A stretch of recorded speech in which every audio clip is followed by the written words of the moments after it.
దురదృష్టకరమైనటువంటి సంఘటన. కులాలకి మతాలకి ప్రాంతాలకి అతీతంగా చూడాల్సినటువంటి సంఘటన. సభ్య సమాజం చేదరించుకునేటువంటి సంఘటన.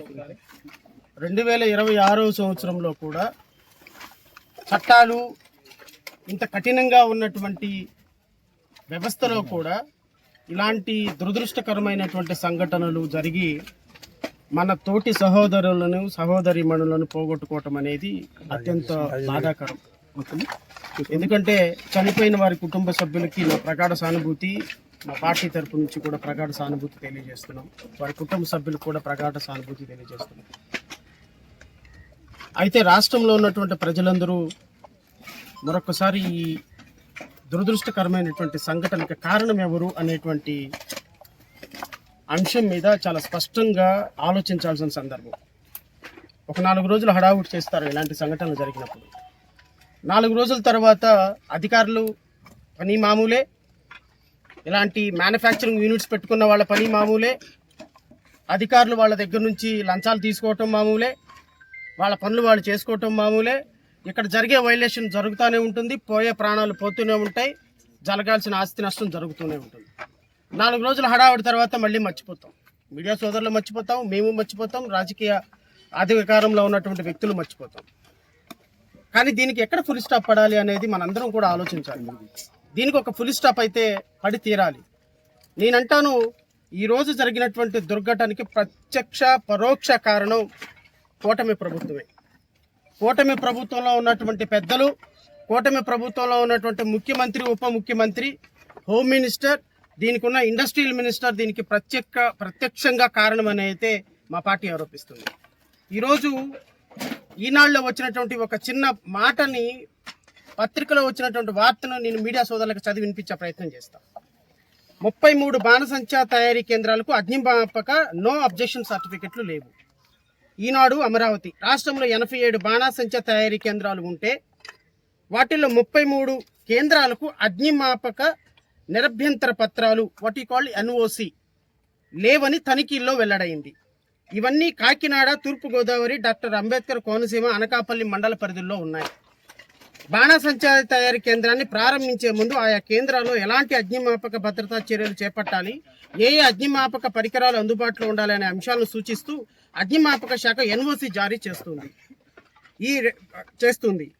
రెవెన్యూ శాఖ నుంచి లైసెన్సులు పొందిన తర్వాత బాణాసంచా తయారీ కేంద్రాల నిర్వాహకులు ఎవరు అగ్నిమాపక ఎన్ఓసీలు రెన్యువల్ చేయించుకోవటం లేదు. ఏదైనా ప్రమాదం జరిగినప్పుడు లేదా దీపావళి సమయంలో తనిఖీలు ఉంటాయి.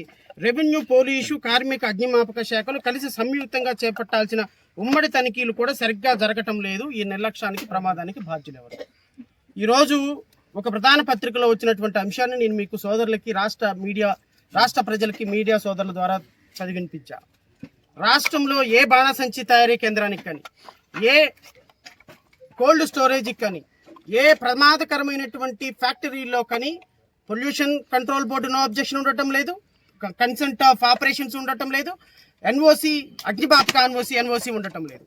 అగ్నిమాపక ఎన్ఓసిని, పొల్యూషన్ కంట్రోల్ పర్మిషన్ని తీసుకుంటే కొన్ని లక్షల రూపాయలు కట్టాల్సి వస్తుంది అని అధికారులు, వీళ్ళు రాజకీయ నాయకుల తొత్తుల్ని మేనేజ్ చేసి రెవెన్యూ శాఖ, పోలీస్ శాఖ, పొల్యూషన్ కంట్రోల్ బోర్డు అండ్ అగ్నిమాపక శాఖ ఏ విధమైనటువంటి అనుమతులు మంజూరు చేయకపోయినా రాష్ట్రంలో కొన్ని వేల ఫ్యాక్టరీలు ఈ విధంగానే రన్ అవుతాయి.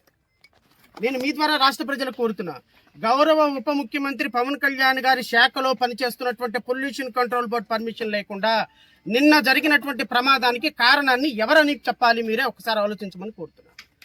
గౌరవ ఉప ముఖ్యమంత్రి గారు ఈ మధ్య కాలంలో శాసనసభలో బోండా ఉమా అనేటువంటి ఒక ఎమ్మెల్యే అడిగిన ప్రశ్నకి ఒక మాటగా, రాష్ట్రంలో కొన్ని వేల పరిశ్రమలు పొల్యూషన్ కంట్రోల్ బోర్డు పర్మిషన్ లేకుండా పనిచేస్తున్నాయి, వాటిని మేము పొల్యూషన్ కంట్రోల్ బోర్డు పర్మిషన్ తీసుకోమని ఇన్సిస్ట్ చేస్తే రాష్ట్రం నుంచి తరలిపోతాయి, కాబట్టి చూసి చూడనట్టు వ్యవహరించాలి అని అసెంబ్లీ సాక్షిగా చెప్పినటువంటి వీడియో రాష్ట్ర ప్రజలందరికీ తెలుస్తుంది. నేను అడుగుతున్న ఉప ముఖ్యమంత్రి గారిని, ముఖ్యమంత్రి గారిని, నిన్న వచ్చి మీరు ఇక్కడికి వచ్చి హడావుడి చేసి వెళ్ళిపోయినారు. అసలు నిన్న జరిగిన ప్రమాదానికి కారణం మీ ప్రభుత్వం కాదా? మీ ప్రభుత్వం అధికారుల నిర్లక్ష్యం కాదా? మీ ఆర్డీఓని, మీ డిఎస్పీని సస్పెండ్ చేసేసి వాళ్ళ మీద తోసేసి వెళ్ళిపోతే మరి పొల్యూషన్ కంట్రోల్ బోర్డు పర్మిషన్ లేకుండా చేసినటువంటి ఫ్యాక్టరీల పరిస్థితి ఏంటి? ఈ రోజు రెవెన్యూ శాఖ ఏ విధమైనటువంటి డబ్బులు తీసుకొని అధికారులు అందరూ కూడా మీ మీ మీ మీ పరిపాలనలో రాష్ట్రంలో ఉన్నటువంటి అధికారులందరూ లంచగొండితనాలుగా మారి ప్రజల ప్రాణాలు పోతుంటే మాస్క్ పెట్టుకొని మీరు వచ్చేసేసి 2 మాటలు మాట్లాడేసి ఒక 20 లక్షల రూపాయలు మొఖాన్ని పడేసి మీరు ఫ్లైట్ ఎక్కి వెళ్ళిపోతే ఇక్కడ రాష్ట్రంలో చనిపోయిన వాళ్ళ యొక్క కుటుంబ సభ్యుల పరిస్థితి ఏంటండి? తల్లిని కోల్పోయిన వాడి కొడుకు పరిస్థితి ఏంటి? తల్లిని కోల్పోయినటువంటి కూతురు పరిస్థితి ఏంటి? భార్యను కోల్పోయినటువంటి భర్త పరిస్థితి ఏంటి? ఈరోజు మా అమ్మ లేచి మాకు అన్నం వండి పెడుతుంది, మా నాన్న వచ్చి మాకు ఏదో ఈరోజు బయటకు తీసుకెళ్తాడు అని ఆశగా ఎదురు చూసే కుటుంబాల పరిస్థితి ఏంటి? ఈరోజు అధికారంలోకి మీరు వచ్చి పొల్యూషన్ కంట్రోల్ బోర్డు పర్మిషన్ అవసరం లేదు, అధికారులు లంచాలు తీసుకున్నా వాళ్ళ మీద తోసేస్తామంటే నిన్న జరిగిన ప్రమాదానికి రాష్ట్ర ప్రభుత్వం ఏం చర్యలు తీసుకుంది? ఒక 4 అధికారులు సస్పెండ్ చేస్తే కుదరదు. రాష్ట్ర వ్యాప్తంగా ఉన్నటువంటి ఎన్ఓసీలు లేకుండా పనిచేస్తున్నటువంటి కర్మాగారాలను మూసివేయాలి.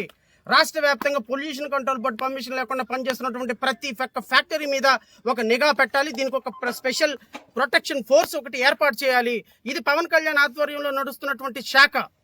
ఈ శాఖ మీద ఇంత నిర్లక్ష్యంగా ఉంటే మీరు సినిమా ప్రమోషన్లు తీసుకోవడానికి, సినిమా యాక్షన్లు తీసుకోవడానికి, సినిమా స్టోరీలు తీసుకోవడానికి మీకు టైం ఉంటుంది. కానీ రాష్ట్రంలో ఎన్ఓసీలు తీసుకొని పరిశ్రమల మీద ఒక టాస్క్ ఫోర్స్ వేసేటువంటి పరిస్థితి అడ్మినిస్ట్రేషన్ లేనప్పుడు దళితుల జీవితాలు, బడుగు బలహీన వర్గాల జీవితాలు ఈ విధంగానే కదా ఉండబోతుంది.